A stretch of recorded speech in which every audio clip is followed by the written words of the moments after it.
Thanks for joining me in this video. We're going to do a deep dive on all the research relating to insulin mimetics, different diabetic medications, and GlycoHack. So this is something I'm super excited about because the research around this has been really clear and out there in front of everyone for a long time.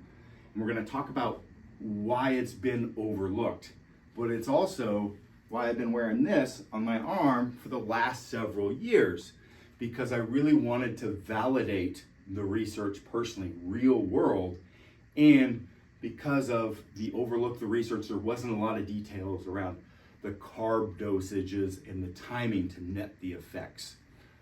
So that up front, we've got a VIN diagram of the different effects of these products. So we've got muscle protein synthesis, basically synthesizing protein, turning it into muscle. We've got inflammation, and I have that there because a lot of times excess inflammation in the body inhibits our ability to grow muscle, and heightened blood glucose levels certainly have an impact on that. And then we've got energy systems. Energy systems is related to both in different ways to the insulin mimetics as well as GlycoHack, and we're going to talk about what it does on a cellular level. And then finally, the impact of just straight blood glucose levels. And this is where we start getting into why it was overlooked, because most of the research is all focused around management of diabetics. And so we're going to dive into this. I use the term on here, insulin mimetics.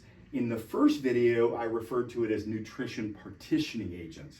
And the reason I did that is that's the common term of how it's marketed in the industry. This is the verbiage that they use. The technical term would be insulin mimetics. And so those would be products like berberine and bitter melon.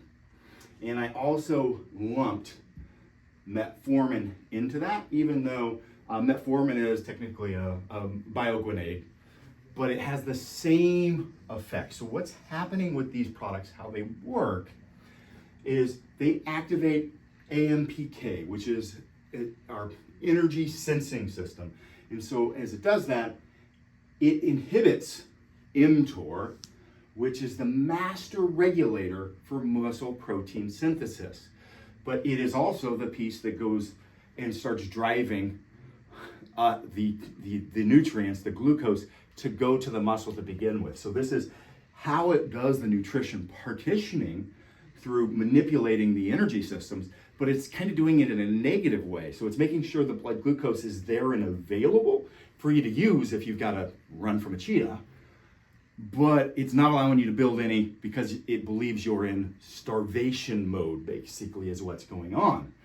So the net effect of that, you've got your receptors in your muscles are turned on, inhibited in fat cells, and I went ahead and clicked pro-inflammatory reduction because it is helping improve blood glucose levels for a lot of people, which is going to have an effect. GlycoHack actually has some significant standalone pro-inflammatory suppression agents that beat everything, but I just went ahead and put some green checks on this comparison chart in areas, even though it's not quite at the same level. So we've got, that's how it works, okay? But when it comes to muscle growth, so we've got some other effects on pancreas and intestinal absorption, and there should have been a green mark right here. So this is how it's lowering blood glucose, is through these muscle and fat and the moving the glucose into those areas. But unfortunately, for a muscle growth standpoint, shuts it down. Risks, not a lot. I mentioned water butt in that video. Very commonly associated is GI issues and diarrhea. If you've ever tried any of these products, you probably know what I'm talking about.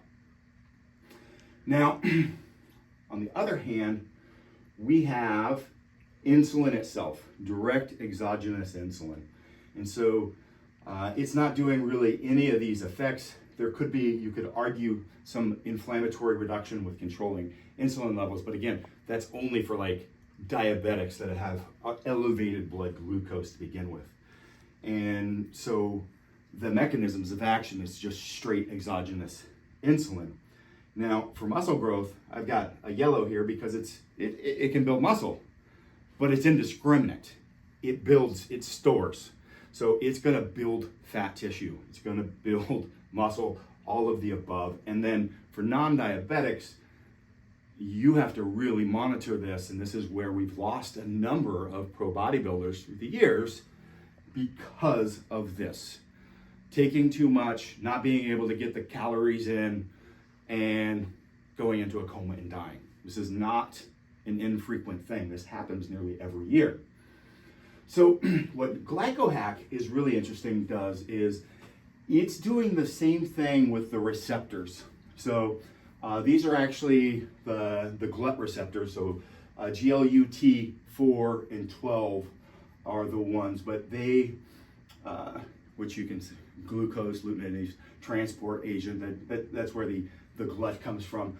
But that's the same effect here, but it's not doing most of the work through that for the blood glucose. It's actually lowering the absorption in the intestine of the glucose. And that would sound counterproductive to our goals. And honestly, it probably would be, but we're gonna dive a little bit deeper in here. And this is where things get missed in the research. This is what's really cool. I'm gonna skip the pro-inflammatory suppression right now, but the pancreas release, if you have it with a large carb meal, it stimulates natural insulin release from the pancreas at the exact same level. I've got sulfonylurea drugs here, so this is another diabetic medication that's been around since the 70s. This class of medication does the same thing, but it also carries the same risk here. You can drive your blood sugar too low. GlycoHack can't do that. It's been very, very well tested back into the 1994 around this, and because it only comes on when you have a large carb meal. So it's not just independently causing insulin release, but it will cause as much release as this in the presence of a high carb meal. And that is why it's been overlooked, because if you're dealing with diabetics, would you be recommending them to have a large carb meal? No, that would not be, because we're trying to change some of the habits and around that and behaviors. So it's kind of counterproductive, but now that's the magic of what we can do. This is where it becomes really cool and what I've been testing, because yeah, via this glucose absorbent inhibition, you're gonna see, and we've got that checked down here. So we've got pro-inflammatory, receptors are activated, we're lowering blood glucose via intestinal absorption, as well as the receptors, as well as now if we combine it with a massive carb meal with actually a carb spike, as if you were taking this, and because we're not activating the AMPK signaling, we're not inhibiting muscle growth to begin with, and now we're cueing growth selectively, preferentially, of muscle. And so what you can do is time that with your training so that your pre-workout meal, where you have a bunch of amino acids, make sure you got some 80-20 in there, right? Before, with this anabolic window, and just drive and super saturate and fill out your muscles. And you feel this happening, you'll feel it in your workout, because you'll have just this crazy level of like energy and recovery and stamina during your workout. It's freaking insane and awesome. So that's what's crazy. Now, energy systems, we talked about not being positive with this because it's basically signaling starvation mode. That's actually not happening. And the energy system that is being affected with GlycoHack actually ends up normalizing triglyceride levels, lowering total cholesterol levels, and at the same time, reducing fat accumulation as a result of that. This is just a sampling of studies that I threw up on each of these, but we've got two really solid studies on both of these. And I have personally seen that now over the last couple of years, where I have had a significant normalized level of my cholesterol. And so just been really fantastic to see. So these other points may not be as important as it relates to this, but pro-inflammatory suppression is obviously really great. It happens to be hepaprotective as well. I just kind of threw that on as a side note if I was just listing the amazing things that it can do. So now we can see the uniqueness of how GlycoHack works in a completely different system and creates an environment that no other product does. And what you want to do, so it's timing, GlycoHack, 2 capsules for between 40 to 60 grams of carbs. And you don't want to run on the lower end. The higher carb is what kicks it in. 2 capsules would be a full training session. So you're going to have between 80 to 120, I would recommend 90 to 120 grams of carbs with that. Now also, because it's going to be driving those nutrients, the cellular hydration, all that stuff, what does VasoBlitz do, right? It's the same process and actually amps and kicks that up to another level. So combining your VasoBlitz, making sure you got your carbs, your aminos in the system is a recipe for just really taking things to the next level.